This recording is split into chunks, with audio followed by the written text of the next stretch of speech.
Hello, everyone. It is me, Santanaryan, your big sister here on the internet, and I am back. Welcome to the journal side of Girlhood Journals, where basically we just talk. I talk a lot. I have a lot of thoughts. I'm a girl in her 20s with a lot of thoughts, opinions. I'm a philosophical bad bitch, if you will. I think being so outgoing and being so social are some of my best qualities, but I'm feeling like I think people are seeing joy inside of me and they are so miserable and angry with their life that they're projecting it onto me and making it my problem. I feel like for a long time, after going what I went through when I was 16 years old, after surviving all of my crazy bitch moments and just doing so many insane things because I was not mentally in a place of wellness, like I used to be off the fucking walls crazy, guys. Like, for real. Like, little cuckoo, right? And I feel like after going through that and after having that experience and coming on the other side of it and finding my relationship with God and growing into this beautiful woman who I'm proud of, I have not just happiness in my heart, but joy. And the thing about joy is something that no one can take from you. And I think I am a joyous person. And that doesn't mean I don't go through things because bitch, I be going through it. Y'all don't even know I be going the fuck through it. But I have joy at the end of the day. So even though I go through life, I'm still joyful about the fact that I'm getting up every day and it's another chance for me to get it right. You know? And I think for some people, I think my positivity is honestly like they think it's fake.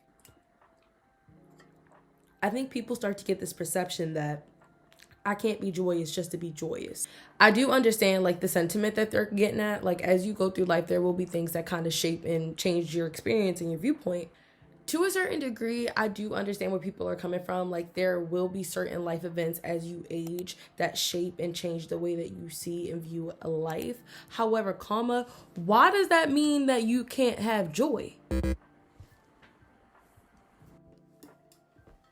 Why do people only associate joy with youth? Why do people feel like they need to associate joy with performance? Why does joy have to be something that someone is pretending to do? Why does joy have to be something that someone is pretending to have and possess? Why does joy have to be so commercialized? Why does joy have to be so stigmatized? Like genuinely. And I'm not fucking exaggerating, like at all. I don't think I have an agreeable personality. I think you either get me, like you girls watching me, you guys are my little sisters, you guys get me. So either you get me or you don't. And I don't think a lot of people get me at all. I actually feel very misunderstood, and I know that's like so stereotypical. Like I'm so misunderstood. I'm so misunderstood. Like I'm so misunderstood. And to a degree, it is like that because there's always a little bit of melodrama sprinkled in there. But on a much more like complex level, I am misunderstood because people truly just can't comprehend what I've been through, who I am, where I'm going, it doesn't make sense to them. I need to conform to one thing or another, and that's never been me. I don't think that will ever be me. I believe in living a life that I am happy with. And I know people say don't chase happiness. You know, I talked to a therapist one time and she was like, people are striving to be happy and they should be striving to be content. And I thought to myself, why? Contentment is more prolonged, it's more stable. But why, even if they're not searching for happiness, why not search for joy? Why?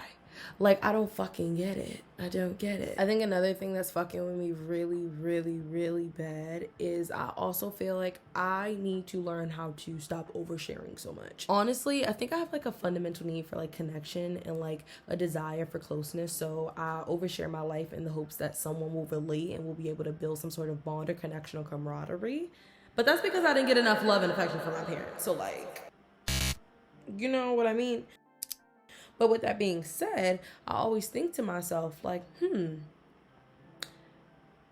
what are people's intent with this information that I'm giving them? What are they going to do with this? What are they going to turn around and use this as? And it's so sad because I truly don't have any malicious bone in my body. Like, I love everyone. I do. I think there's beautiful things about everyone. Now, I don't like everyone. I'm not gonna lie to my sisters, like girls, y'all know, like listen, I do not like everybody And I know everybody is not going to like me, and that is fine. Not liking someone is not a requirement. Like, you don't have to like someone to have a happy or joyful or content or whatever life. People can be cool and you can love them and not like them. Like, that's what families are for. I truly, in my heart, do not have a desire to bring anybody down. I don't care to. I don't want to. I genuinely don't. That's not the person I want to be. That's not the life I want to lead. I don't want to lead a life of misery and hate and envy. I want to learn how to appreciate what I have while I have it and take it all in, because nothing is promised and nothing is permanent. So knowing those two things, that nothing in my life is promised and nothing in my life is permanent, it gives me the perspective to understand, like, this could all end one day and I have no say so when that day comes. And it gives me some appreciation because I realize this isn't permanent and my situation is gonna ever change and grow and evolve and become better and better and better. I'm never gonna stop working, but this version of who I am right now in whatever space I'm existing in, I have to be present and appreciate that. I kind of view it like this. I view myself and my mind and my personality, just me as a whole, as a bit of a garden. And I think people are like gardens, and when we introduce people to take a walk in our garden, sometimes they litter or they leave things behind or they plant seeds or plant weeds that don't need to be there, and then you're the one that has to go back and clean it up and fix your garden. And after enough people coming in and doing what they want or reinforcing these horrible ideas or spreading misery in your garden, you will just stop attending to your garden and let all of your plants die. Or you get what I'm saying? I mean, I know this is like a garden analogy, so don't like get too caught up on what I'm trying to say. I think when people see joy in others and they don't have it inside of them, and they see that joy is continual and God is continual and love is continual and everyone deserves the opportunity to spread love and have joy, and you don't have to choose to be miserable, because being miserable is a choice. The same way being happy is a choice, being miserable is a choice, being angry is a choice. These are all choices we make. And granted, we can make choices in the quick term or the short term and not really truly think about it, but mood and long-term circumstances, those are choices that we have to make. And with that being said, my chat today was just about how I feel like joy is missing from a lot of people's lives, and it hurts to see it come down on me and see people's misery and anger and just whatever hardships they may be facing become, misdirected or re-aimed at me in order to take away from their pain. And I recognize that, so in a way I can almost empathize with it. But y'all, I just don't fucking know.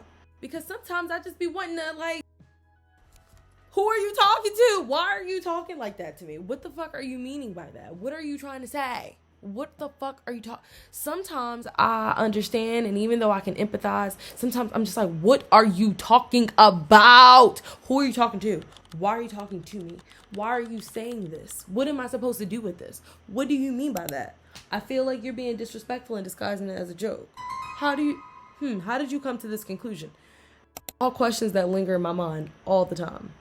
However, the number one thing for me is just continuing to be the person that I love. And I love Santana. I think she's so cool. And I think you're so cool, all of you watching. And I love this little community that we're building. I'm loving that you guys are loving the content that I'm putting out and the vlogs and the chats. And I'm truly so in love with this space, and this is like my escapism. I love my video diaries and talking to you girls and just having a good and fucking fun chat, because I needed to talk about this like ASAP. I did just get back from my trip to Europe, and a vlog will be coming very, very soon about that, as well as some fall content. As y'all can see, I have my room all decorated and set up for the fall, so you can expect the fall content, and it's gonna be so nostalgic and it's gonna be so great. All right, girls. Well, with all that being said, I am gearing up to go to bed. I am so tired, but I love you all to the absolute very most. I will see you next week in the next video, and good night and good morning. And subscribe. Everybody's saying that you know good for me. Your friends all swear that you changed, but I still keep it OG.